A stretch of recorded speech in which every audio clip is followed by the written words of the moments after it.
Hello everyone. तो कैसे हैं आप सभी। उम्मीद करता हूं आप सभी एकदम बढ़िया होंगे।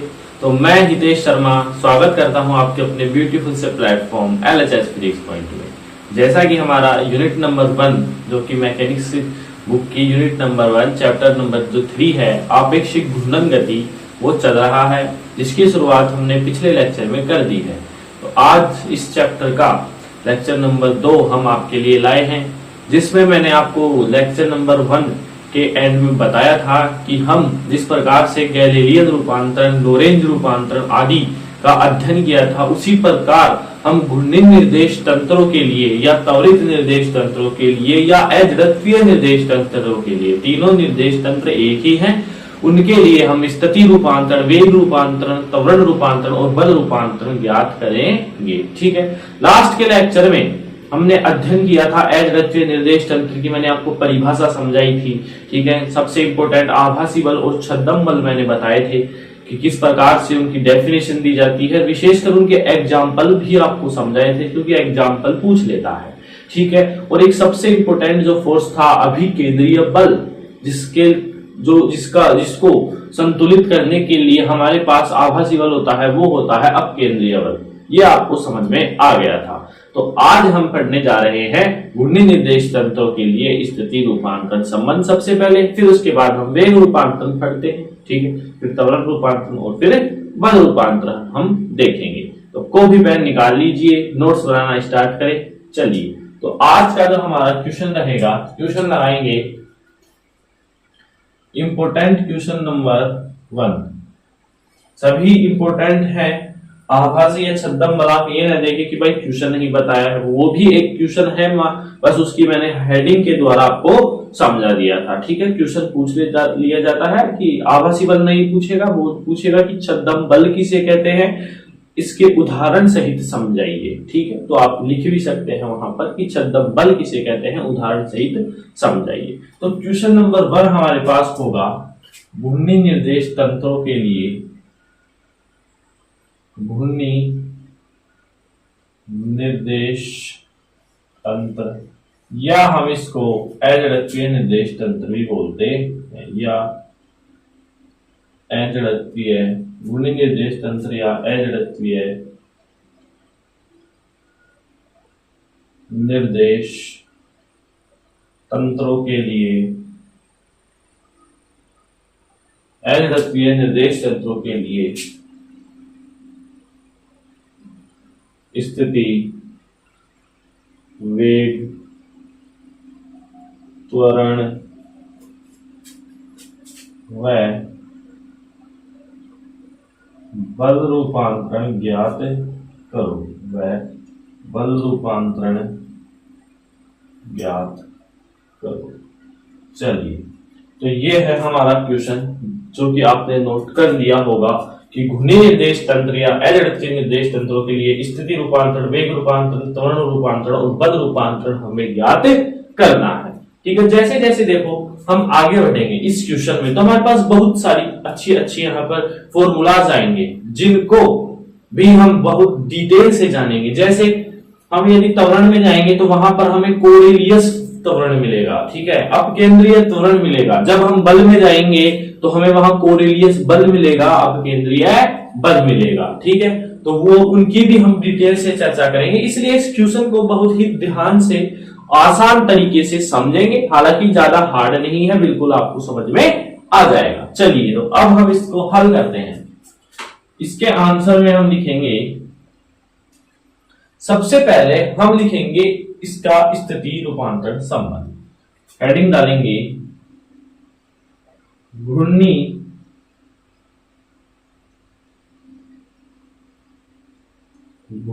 निर्देश तंत्रों में, घूर्णन निर्देश तंत्रों में स्थिति रूपांतरण संबंध, घूर्णन निर्देश तंत्रों में स्थिति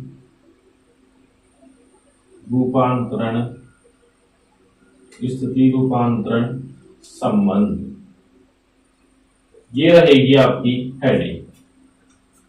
अब हम इस इंपोर्टेंट क्वेश्चन को स्टार्ट करने के लिए जा रहे हैं। घूर्णन निर्देश तंत्रों में सबसे पहले हम आपको स्थिति रूपांतरण संबंध बता रहा हूं। सबसे पहले हम क्या करेंगे, माना दो निर्देश तंत्र लेंगे एस और एच डैश। यहां पर ये निर्देश तंत्र जड़त्वीय नहीं है। जड़त्वीय की पहचान कब होती है, कभी भी यदि आपको देखना हो तो एस और एच डैश निर्देश तंत्र लेने के बाद आप जरूर ऐसे लिखेंगे कि एच डैश निर्देश तंत्र एस निर्देश तंत्र के सापेक्ष नियत वेग v से प्लस x दिशा की ओर गतिशील है। जैसे ही नियत वेग v आ जाता है तो आप समझ जाएंगे कि वहां जड़त्वीय निर्देश तंत्र है। लेकिन यहां पर दोनों निर्देश तंत्र कैसे होंगे, अजड़त्वीय निर्देश तंत्र होंगे। तो मैं क्या लिखेंगे, सबसे पहले हम माना दो निर्देश तंत्र एस व एच डैश है, t बराबर 0 समय पर दोनों निर्देश तंत्र समपाती है। यहां तक आपको कोई प्रॉब्लम नहीं होगी। हम पढ़ते हुए आ रहे हैं 2 चैप्टर से यही लाइन। माना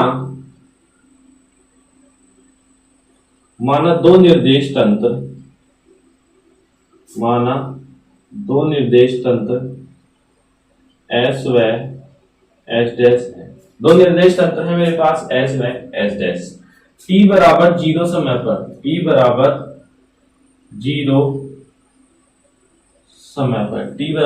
समय पर दोनों निर्देश तंत्र समपाती हैं।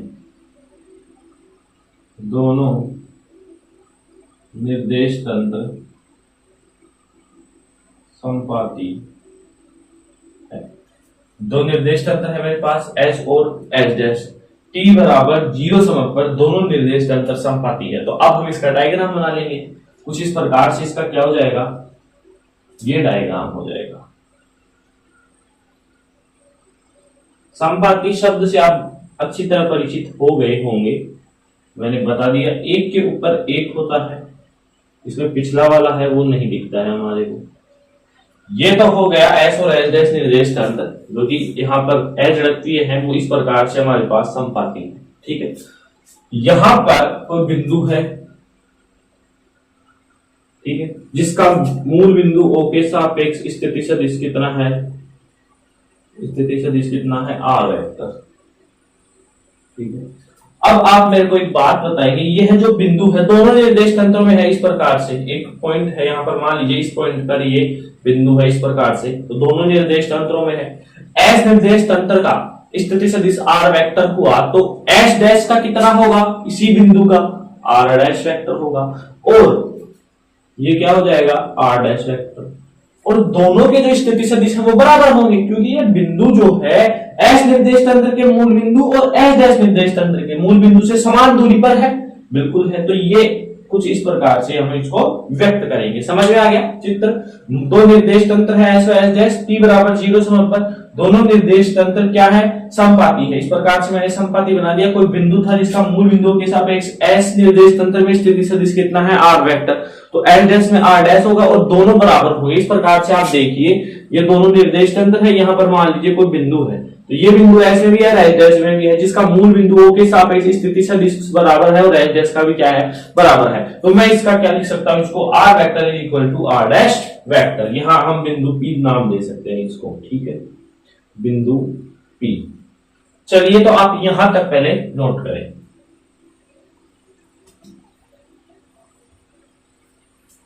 मिटा दें, चलिए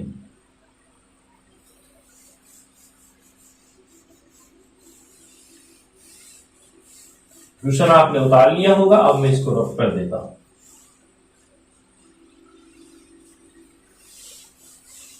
अब हमारा यहां से इंपोर्टेंट जो स्टेटमेंट वो चालू हो रहे हैं। देखिए यहां पर यदि मैं बात करूं जिस प्रकार से अभी मैंने डायग्राम बनाया है, यहां पर मैं एक छोटा सा डायग्राम बना देता हूं जो मैंने बनाया है अभी। ये दो निर्देश तंत्र थे मेरे पास एस और एस डैश। टी बराबर 0 समय पर क्या थे बोलिए, दोनों समपाती थे। यहां पर कोई बिंदु P है जिसका एस में तो कितना सदिश है, आर वेक्टर, और एस डैश में कितना है, आर डैश वेक्टर, और दोनों बराबर होंगे। मैंने बिल्कुल आसान तरीके से आपको बता दिया है। अब देखिए हमारा चैप्टर का नाम है आपेक्षिक घूर्णन गति। मतलब कि इस चैप्टर में जैसे कि हम देखते थे, दोनों चैप्टर में देखा कि एस डैश निर्देश तंत्र के सापेक्ष नियत वेग v से गतिशील था, कुछ इस प्रकार से गतिशील था। इस प्रकार से ये एस यहां रहता था तो एस डैश कहां रहता था, यहां रहता था कि नहीं, मतलब नियत वेग v से क्या था, गतिशील था। लेकिन यहां पर निर्देश तंत्र कि जो निर्देशांक है एक्स वाई जेड उनमें घूर्णन गति होगी, सरल गति नहीं होगी, ये याद रखेंगे, क्योंकि चैप्टर क्या है, आपेक्षिक घूर्णन गति। ये आप क्या बोल रहे हैं, आपको समझ में नहीं आ रहा होगा, लेकिन जैसे ही इसका डायग्राम बनेगा तब आपको बिल्कुल इजी तरीके से समझ में आ जाएगा। देखिए पहले मैं स्टेटमेंट लिख रहा हूं, यहां तक तो आपको चित्र तक बिल्कुल समझ में आ गया। अब देखिए टी समय पर इन पिछले दो चैप्टर में क्या होता था, एस डैश निर्देश तंत्र के सापेक्ष नियत वेग से प्लस एस दिशा की ओर गतिशील था। लेकिन हमें इस बार घूर्णन गति का अध्ययन करना है, घूर्णी निर्देश तंत्र है, घूमने वाले क्या है, निर्देश तंत्र है। तो टी समय पर एस डैश निर्देश तंत्र, एस निर्देश तंत्र के सापेक्ष, एस निर्देश तंत्र के सापेक्ष टी समय पर एस डैश निर्देश तंत्र, एस निर्देश तंत्र के सापेक्ष थीटा बराबर ओमेगा टी कोण से, थीटा बराबर ओमेगा टी कोण से घूर्णन गति करते हैं, घूर्णन गति करते हैं, घूर्णन गति करते हैं, जहां ओमेगा जो कि कोणीय वेग है वो क्या रहता है, नियत रहता है। जहां ओमेगा कोणीय वेग नियत रहता है। समझ में आ गया। देखिए टी समय पर एस डैश निर्देश तंत्र, एस निर्देश तंत्र के सापेक्ष थीटा बराबर ओमेगा टी कोण से क्या कर रहा है, घूर्णन गति कर रहा है, जहां ओमेगा कोणीय वेग है। जैसे ही इस स्टेटमेंट का डायग्राम बनेगा आपको एक स्थिति रूपांतरण आपके क्लियर हो जाएगा। मैं यहां पर इसका डायग्राम बना देता हूं। देखिए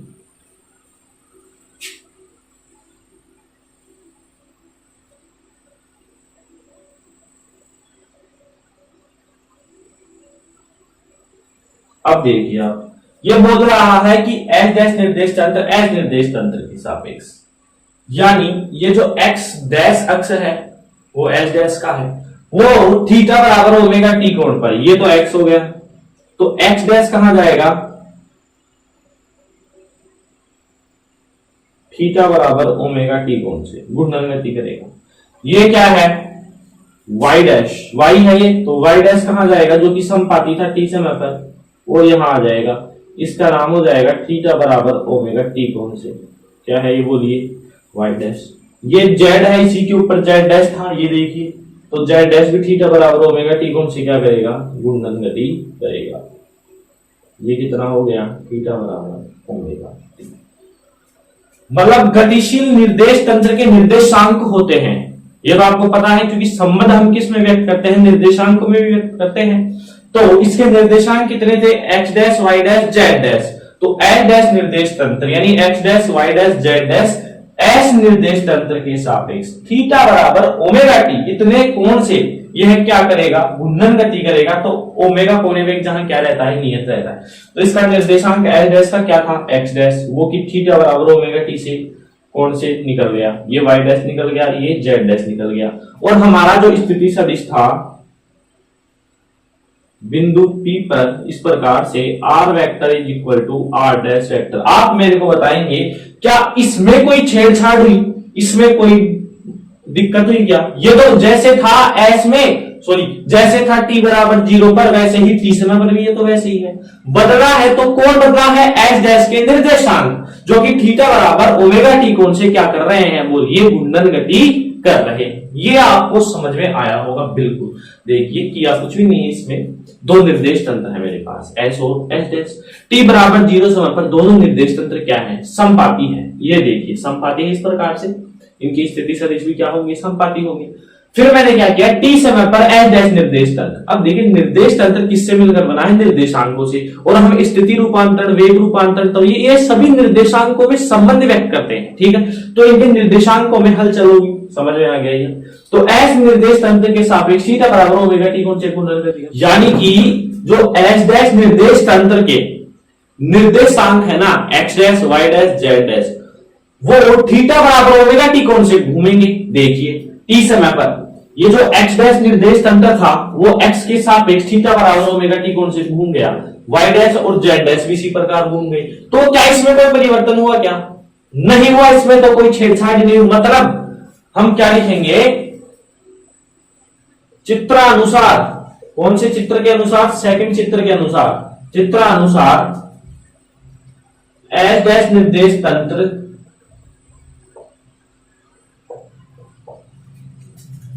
एस निर्देश तंत्र के सापेक्ष, एस निर्देश तंत्र के सापेक्ष नियत कोणीय वेग, नियत कोणीय वेग ओमेगा, नियत कोणीय वेग ओमेगा से गुणन गति करता है। कर रहा है, बिल्कुल समझ रहे हैं हम, गुणन गति करता है, कर रहा है, गुणन गति करता है। तो इसकी स्थिति में कोई परिवर्तन नहीं होता। क्या आपको इसकी स्थिति चेंज हो रही है? बिल्कुल नहीं हो रही है, क्योंकि एच डैश गतिशील है और एच डैश में कौन गतिशील होगा? उसके निर्देशांक X dash, Y dash, Z dash. ठीक है, तो इसकी स्थिति में कोई परिवर्तन नहीं होता है, तो इसकी स्थिति में कोई परिवर्तन नहीं होता। अतः हम लिख सकते हैं, अतः स्थिति रूपांतरण संबंध होगा, स्थिति रूपांतरण संबंध होगा। क्या होगा बोलिए? स्थिति रूपांतरण संबंध क्या होगा? R vector is equal to R dash vector. ये हमारा क्या हो जाएगा? स्थिति रूपांतरण संबंध। यहां मैं लिख देता हूं, स्थिति रूपांतरण संबंध होगा R vector is equal to R dash vector. ठीक है, ये हमारा हो गया स्थिति रूपांतरण संबंध, जहां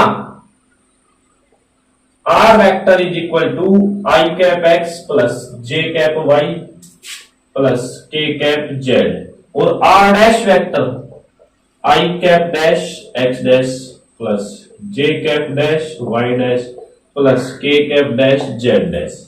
ये है हमारा स्थिति रूपांतरण संबंध। अब आपके मन में एक क्वेश्चन उठ रहा होगा कि हमने लास्ट के जो, जैसे मान लीजिए गैलीलियन था, ठीक है ना, गैलीलियन था, लोरेंज था, वहां पर हम लिखते थे कि X dash is equal to I cap X plus J, I cap X dash plus J cap Y dash plus K cap Z dash, ऐसा ही लिखते थे। तो आपके मन में क्वेश्चन है कि वहां पर आई जे के डैश क्यों नहीं लगाया और यहां पर आई जे के डैश क्यों लगाया है? देखिए अंतर समझेंगे।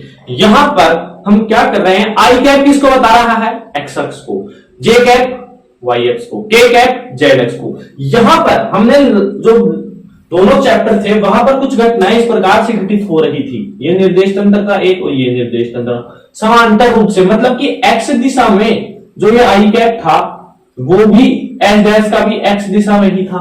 समझ में आया? मतलब कि एक्स अक्ष जो आई कैप था वो इस दिशा में था, तो एच डैश निर्देश तंत्र का भी आई कैप इसी दिशा में था, कोई परिवर्तन नहीं था। इसलिए हम वहां आई जे के क्या नहीं लगाए? डैश नहीं लगाए। यहां देखिए ना आप, यहां नीचे एक्स है तो एक्स डैश थीटा बराबर ओमेगा टी कोण से ऊपर है, मतलब कि इसकी स्थिति और इसकी स्थिति में परिवर्तन है। इसका आई कैप, इसका आई कैप अलग है, इस उनकी स्थितियां क्या है? अलग अलग है। इसीलिए मैंने इसका आई कैप के डैश लगा दिया, जे कैप के भी डैश लगा दिया और के कैप के भी डैश लगा दिया। लेकिन यहां पर ऐसा नहीं था, यहां आई कैप था तो इससे जस्ट कुछ दूरी पर ही आई कैप डैश था, लेकिन वो क्या था? समान स्थिति पर था। यहां पर समान स्थिति नहीं है, जो कि आप चित्र के भांति फील कर रहे होंगे। ठीक है, तो इस टॉपिक में मजा आया?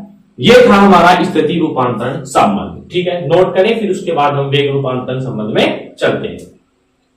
चलिए, अब हमारा अगला टॉपिक आता है वेग रूपांतरण संबंध। ये बिल्कुल आपको आसान तरीके से समझ में आया होगा। चलिए, वेग रूपांतरण संबंध भी बहुत ही इजी है, बस आप वीडियो को, हर वीडियो को एंड तक देखें ताकि आपको पूरा फील आए टॉपिक का। ठीक है, तो अगला हमारा है वेग रूपांतरण संबंध। हेडिंग डालेंगे वेग रूपांतरण संबंध। देखिए वेग रूपांतरण संबंध क्या है। हमने स्थिति रूपांतरण संबंध पढ़ा, बिल्कुल आसान तरीके से मैंने आपको बताया।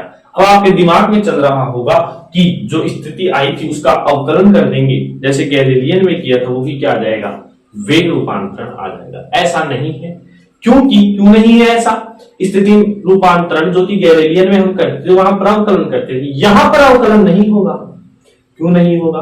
क्योंकि आपने वो डायग्राम देखा, एक्स डैश थीटा बराबर ओमेगा टी कोण से क्या है, ऊपर है, वाई डैश भी जेड डैश भी।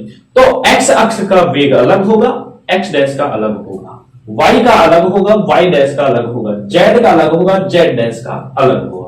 इस प्रकार से वेग हम दूसरे प्रकार से ज्ञात करेंगे, जो कि बिल्कुल ही इजी है, आसान तरीका है और आपको समझ में आ जाएगा। चलिए वेग रूपांतरण संबंध। वेग रूपांतरण संबंध में हम सबसे पहले लिखेंगे कि हम जानते हैं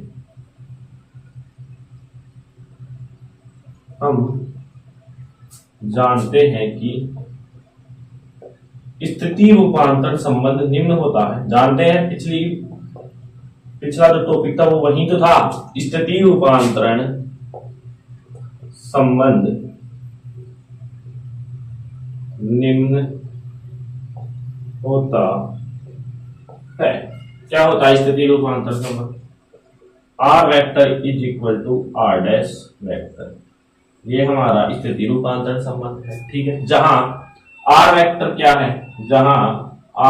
क्या है, I cap X plus J cap Y plus K cap Z, और आर डैश वेक्टर क्या है, आई कैप डैश, बता दिया है डैश क्यों आया है, X dash plus J cap dash Y dash plus K cap dash Z dash.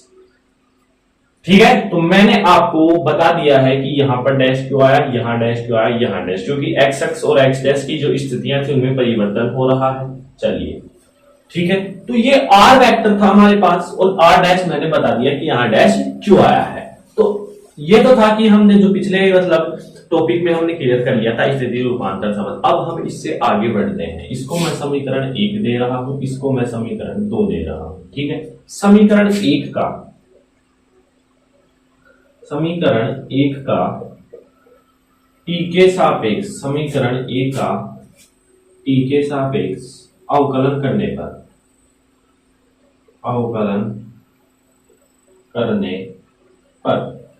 T क्या है, ये रहा, इसका अवकलन करना है, समीकरण 1 क्या है, ये है, उसका टी के सापेक्ष अवकलन करना है। तो डी आर वेक्टर अपॉन कितना, डी अपॉन डी टी हम लिख देंगे यहां पर आई cap X plus J cap Y plus K cap Z. अब आप मेरे को यहां एक कॉन्सेप्ट देखिए, ये दोनों बराबर हैं, R vector is equal to R dash vector, मतलब LHS is equal to RHS is automatically equal. ये तो हमने पढ़ा है 10th क्लास में, मैथमेटिक्स में बहुत चलता था। R vector is equal to R dash vector, दोनों समीकरणों के एलएचएस जो भाग है, पार्ट है, वो क्या है, इक्वल है, तो आरएचएस भी क्या होंगे, इक्वल होंगे। तो मैं इसकी जगह ये लिख सकता हूं, बिल्कुल लिख सकता है, इसमें कोई समझने वाली बात नहीं है। तो मैं इसकी जगह ये लिख रहा हूं, यहां पर देखिए डी आर वेक्टर अपॉन का D T is equal to D upon D T, मैं ये लिख रहा हूं I cap dash X dash plus J cap dash Y dash plus K cap dash Z dash.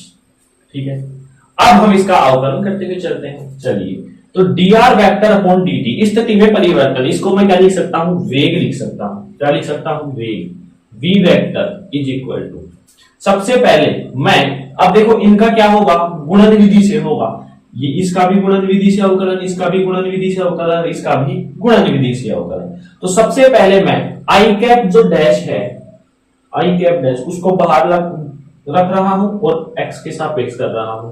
तो डी एक्स डैश अपॉन का D T, plus चिन्ह आता है, ये तो आता है गुणन विधि, एक को नियत दूसरे का अवकलन, प्लस दूसरे को नियत पहले का अवकलन। तो मैंने पहले को नियत रख दिया, दूसरे का क्या किया है, अवकलन किया है, प्लस इस बार दूसरे को मैं क्या रख दूंगा, नियत रख दूंगा, पहले का क्या कर दूंगा मैं अवकलन इस प्रकार से D I cap dash upon कितना D T into X dash मेरे पास ऐसे की ऐसे प्लस। अब इसमें आ जाइए, पहले को ऐसे की ऐसे जे कैप डैश, दूसरे का क्या बोलिए अवकलन डी वाई डैश अपॉन का डी टी प्लस।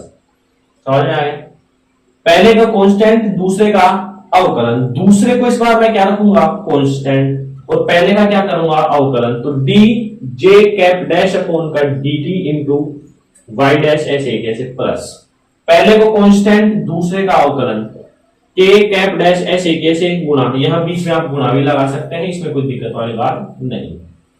ठीक है, गुणन भी दी है तो हम गुणा लगा सकते हैं।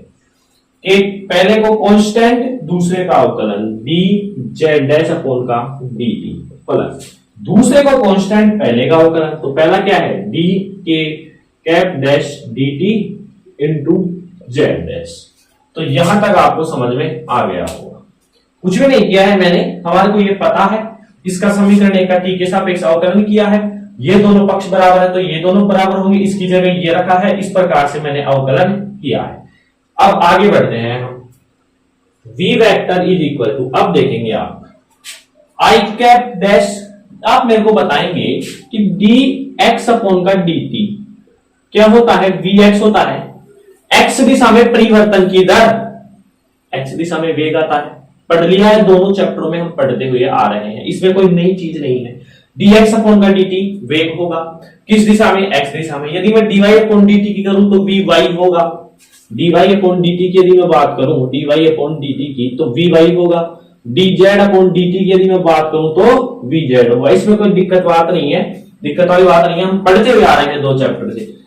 तो ये तो हुई एस की बात, यदि मैं यहां डैश लगा दूं, क्या लगा दूं डैश, तो आप समझ जाएंगे कि यहां कुछ एस डैश की बात हो रही है, तो यहां भी क्या आ जाएगा V X dash V Y dash V Z dash, समझ में आ गया। तो मैं इसलिए समझा रहा हूं कि इसकी जगह मैं क्या लिख सकता हूं, बोलिए D x dash upon D T की जगह एक्स दिशा में वेग, किसमें एस डैश निर्देश तंत्र में, तो आई कैप डैश गुणा वी एक्स डैश प्लस, ये ऐसे कैसे लिख देंगे हम D I cap dash upon का D T into X dash plus, ये देखिए इस बार D Y dash upon D T क्या आ जाएगा वी वाई डैश, तो J cap dash into V Y dash, समझ में आ गया प्लस, ये इस बार ऐसे कैसे D J cap dash upon का D T into Y dash plus, इस बार देखेंगे D Z dash upon D T, ये जेड दिशा में वेग, तो इसे इसकी जगह मैं क्या लिख दूंगा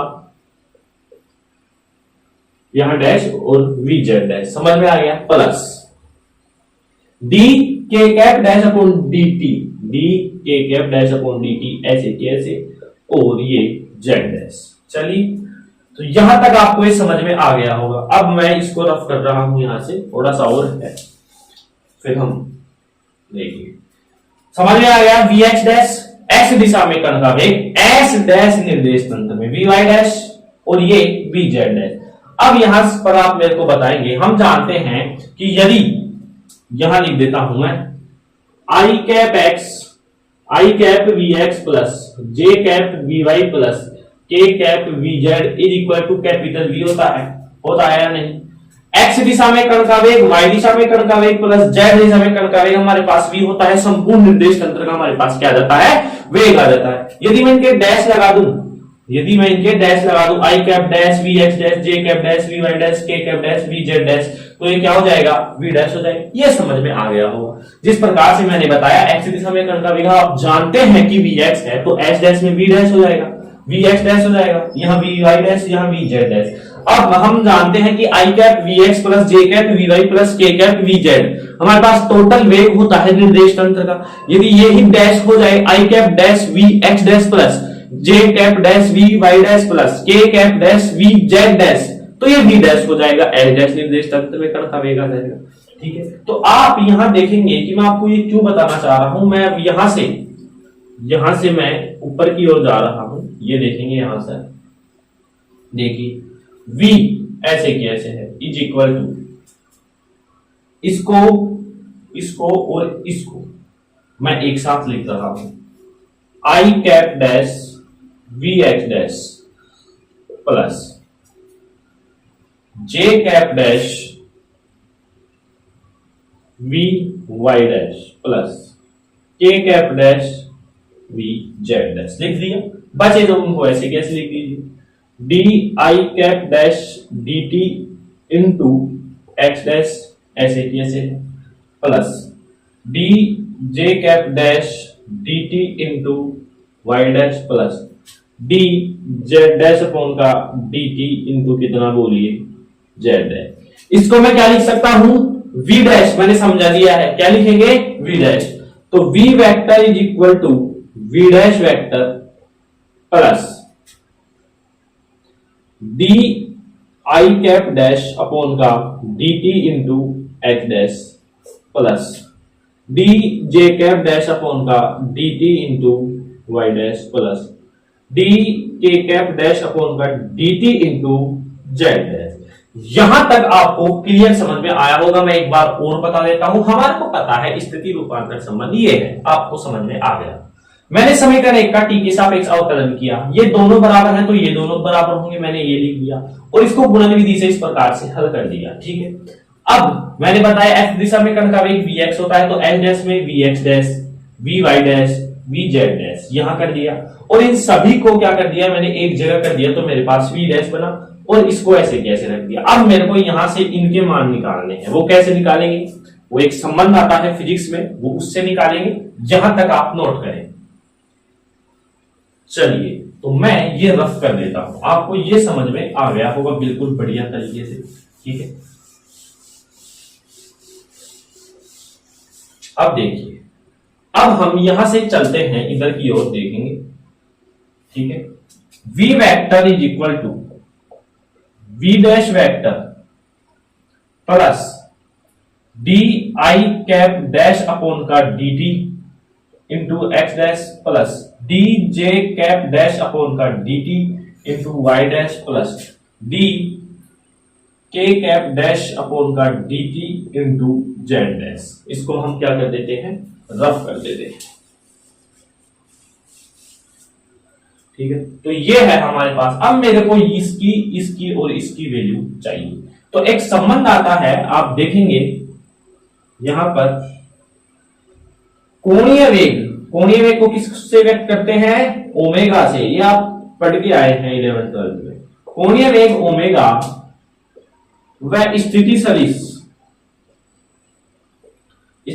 को आर वेक्टर से व्यक्त करते हैं। मैं यहां कैपिटल आर ले रहा हूं।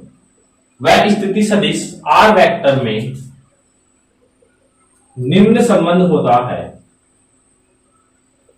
निम्न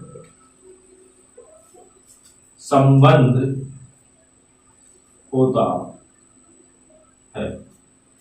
ठीक है, कोणीय वेग ओमेगा वह स्थिति सदिश आर वेक्टर में निम्न संबंध होता है, V vector is equal to omega into R vector. Very very important relation है, पूरे मैकेनिक्स में काम करेगा relation. V vector is equal to omega into R vector. अब वी वेक्टर को मैं क्या लिख सकता हूं, वेग स्थिति में परिवर्तन, यानी मैं इसको लिख सकता हूं डी आर वेक्टर अपॉन का D D is equal to omega into R vector. अब आप मेरे को एक बात बताएंगे कि स्थिति में परिवर्तन किन में होता है, X X Y X Z X में होता है, यानी I cap J cap K cap. इनमें जब ये परिवर्तित होते हैं तो इनकी स्थितियां क्या हो जाती है, परिवर्तन हो जाती है। आई कैप एक्स को व्यक्त करता है, जे कैप वाई को, के कैप जेड को। जब आई जे के ही परिवर्तित हो जाएंगे तो एक्स वाई जेड भी परिवर्तित होंगे या नहीं। तो मतलब इस आर की जगह, किसकी जगह, इस आर की जगह मैं I cap dash J cap dash व के कैप डैश रखता हूं, तो मेरे पास परिवर्तन तो होगा, एच डैश में परिवर्तन होगा। तो हम यहां रख के देखते हैं, क्योंकि आर का मतलब होता है स्थिति में परिवर्तन। अब हम स्थिति में परिवर्तन एच डैश का करेंगे, क्यों, क्योंकि हमारे को जिस चीज की नीड है वही तो करेंगे। हमारे को एच डैश में परिवर्तन चाहिए, एच डैश के निर्देशांकों में परिवर्तन चाहिए, एस में तो चाहिए ही नहीं, एस का तो हमने कर दिया, ऑलरेडी कर दिया है। ठीक है, तो अब हम यहाँ आर की जगह क्या रखेंगे, आई जे के को, आई जे के कैप। ठीक है, तो सबसे पहले मैं आई कैप डैश रख रहा हूं, यहां रख देता हूं मैं, फिर मान निकाल दूं। आई कैप रखता हूं मैं आर की जगह, तो मेरे पास आता है D I cap dash upon का D T is equal to omega vector into I cap dash. ये देखिए किसकी वैल्यू आ गई मेरे पास, इसकी वैल्यू आ गई। फिर आ जाइए इसकी वैल्यू, मतलब आर की जगह क्या लिखूं मैं, जे कैप, तो D J cap dash upon का D T omega into J cap dash. फिर मैं रखता हूं के कैप, तो D K cap dash upon का D T omega into K cap dash. ये आ गया हमारे एच डैश निर्देश तंत्र में परिवर्तन। तो अब हम इसका मान रख देते हैं कहां पर, इस समीकरण में मान रख दीजिए। चलिए ये समीकरण है v vector is equal to v dash vector plus इसकी जगह D I cap dash upon D T की जगह मैं omega into I cap dash लिख रहा हूं, तो omega into I cap dash X dash है आगे, बिल्कुल है, plus D J cap dash upon D T की जगह मैं लिख रहा हूं omega into J cap dash Y dash plus D K cap dash upon D T की जगह लिख रहा हूं मैं omega into K cap dash और आगे क्या है जेड डैश, यही है के कैप डैश और जेड डैश। देखिए v vector is equal to v dash vector plus यहां से तीनों में ओमेगा कॉमन आ रहा है, क्या आ रहा है ओमेगा कॉमन आ रहा है, ओमेगा कॉमन आ रहा है, ओमेगा इंटू अंदर क्या बच रहा है I cap dash X dash plus J cap dash Y dash plus K cap dash Z dash. इसको मैं क्या लिख सकता हूं आर डैश वेक्टर। जब हमने देखा था स्थिति रूपांतरण संबंध में R vector is equal to R dash vector, जहां आर डैश वेक्टर की वैल्यू क्या थी, ये थी, लिख दीजिए v vector is equal to v dash vector plus omega into R dash vector. और हम जानते हैं कि R vector is equal to R dash vector, स्थिति रूपांतरण संबंध, तो इस आर डैश वेक्टर की जगह मैं आर वेक्टर लिख सकता हूं, तो मेरे पास आ जाएगा v vector is equal to v dash vector plus omega into R vector. ये है हमारे पास वेग रूपांतरण संबंध। बिल्कुल इजी तरीके से मैंने आपको समझाया, लेकिन यहाँ एच डैश निर्देश तंत्र थीटा बराबर ओमेगा टी कौन से गतिशील है, तो यदि मैं एच डैश की बात करूं, एच डैश के लिए जो क्या आ जाएगा मेरे पास v dash vector is equal to v vector minus omega into R vector, omega into R vector. तो ये है हमारे पास मेन फॉर्मूला। यहां पर क्या हो जाएगा, ये यहीं रहेगा और इसका पक्षांतर होगा तो ये माइनस में आ जाएगा। तो ये है हमारा घूर्णी निर्देश तंत्रों में वेग रूपांतरण संबंध। ठीक है, कुछ भी नहीं किया है, जिस प्रकार से स्थिति रूपांतरण को हमने छोड़ा वहीं से समीकरण 1 उठाया, उसका t के सापेक्ष अवकलन किया है। समीकरण 1 को उठाने के बाद जो हमारे पास LHS साइड बराबर थी तो RHS भी बराबर होगी, तो हमने उसकी जगह मान रखा, सीधा अवकलन किया। अवकलन करने के बाद हमारे पास v डैश का मान आसानी से आ गया, बस इनका मान निकालना था हमें, जो हम किसके लिए कैसे निकालेंगे, कोणीय वेग ओमेगा व स्थिति सदिश r में हमारे को संबंध याद रखना है, v is equal to omega into r, वहां से v dr upon dt। r का मतलब समझिए ना आप, स्थिति में परिवर्तन, और स्थिति में परिवर्तन किन में होता है, एक्स वाई जेड में होता है, और एक्स वाई जेड को दर्शाने वाले आई कैप जे कैप आई कैप जे कैप और के कैप। तो हमारे को चाहिए भी यही थे, आई कैप में परिवर्तन, जे कैप में परिवर्तन, के कैप में परिवर्तन, तो मैंने आर की जगह आई जे के रख दिए और इस प्रकार से उनको हल करते हुए मैंने वेग रूपांतरण संबंध घूर्णी निर्देश तंत्रों में बताया। यहां तक आप नोट करें। चलिए, तो ये है हमारा आज का लेक्चर। त्वरण रूपांतरण संबंध इंपोर्टेंट भी है तो बड़ा भी है, उसको हम कल के लेक्चर में कवर करेंगे। त्वरण रूपांतरण और बल रूपांतरण को, दोनों बड़े भी हैं, उनके लास्ट में जो अपने पास फॉर्मूलाज आएंगे तो वेरी वेरी इंपोर्टेंट। कोरेलियस त्वरण, अपकेंद्रीय त्वरण, ठीक है ना, कोरेलियस बल, अपकेंद्रीय बल, तो ये है हमारे पास वेरी वेरी इंपोर्टेंट टॉपिक, जिसके हमने 2 पार्ट आपको करा दिए हैं, स्थिति रूपांतरण, वेग रूपांतरण, और अब हम कल के लेक्चर में कवर करेंगे त्वरण रूपांतरण और बल रूपांतरण। तो उम्मीद करता हूं कि आपको ये लेक्चर बिल्कुल आसान तरीके से समझ में आया होगा, और इससे संबंधित कोई भी आपको प्रॉब्लम हो तो कमेंट बॉक्स में जरूर कमेंट करें। इस लेक्चर के PDF नोट्स आपको टेलीग्राम में मिल जाएंगे, जो कि डिस्क्रिप्शन में लिंक दी हुई है, ठीक है, वहां से आप डाउनलोड कर सकते हैं। और ज्यादा से ज्यादा ये जो लेक्चर्स हैं, चैप्टर हैं, उनके लिंक फर्स्ट ईयर वाले स्टूडेंटों तक पहुंचाएं। ठीक है, तो मिलते हैं एक नए लेक्चर के साथ, नई शुरुआत के साथ। तब तक के लिए आप पढ़ाई करते रहें। All the very best.